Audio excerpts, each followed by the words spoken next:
Bonjour à tous, bienvenue dans votre revue de presse quotidienne du 3 mars 2021, celle qui sélectionne ou condensé de l'actualité journalière pour vous.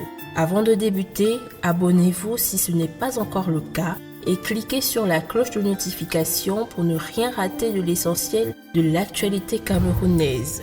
En ce mois dédié à la femme, direction le sud-ouest, à la une du journal Le Jour, 20 femmes violées et un homme tué. Qui est l'auteur de ces crimes? Des crimes qui viennent s'ajouter à la longue liste de cette crise.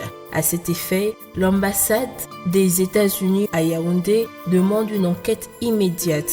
Dans la vague de crimes, Cameroun Tribune dénonce un air de crime organisé concernant l'arnaque au mobile money qui sévit dans notre pays. À lire l'enquête sur leur mode opératoire de plus en plus audacieux en pages 7 à 10. Économie. Le gouvernement s'apprête à auditer les fonds Covid-19, titre le quotidien L'économie. En même temps, Ali Mayatou, sevré de son budget, annonce mutation. En effet, le secrétaire d'État chargé de lutte contre les épidémies et les pandémies a questionné le ministre de la Santé sur les 142 millions qui lui sont assignés. Nous parlons toujours de budget du côté de la décentralisation. Les CTD à l'épreuve de l'exécution budgétaire, annonce l'expression économique. En effet, le ministre des Finances fixe les dispositions pratiques relatives à l'exécution, au suivi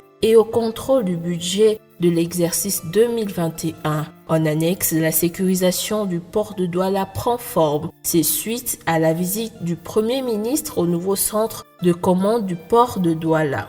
Nous faisons un saut dans le temps, au 5 mars 1984, où l'œil du Sahel nous informe sur les confidences d'Aïdjo à Paris. Nous fermons notre vue sur la lutte contre le coronavirus avec les Singang qui titrent un tourbillon de contradictions au regard des autorisations d'organisation de concerts et manifestations publiques par le gouvernement qui, à contrario, accuse les populations d'indiscipline. Et dans le même temps, le Cameroun annonce une campagne de vaccination, sûrement pour freiner les 10 000 nouveaux cas en 2 mois qu'enregistre le Cameroun, comme l'affiche au quotidien L'Essentiel en une de son journal. Dans tous les cas, respectons les mesures barrières. C'est tout pour aujourd'hui, à demain.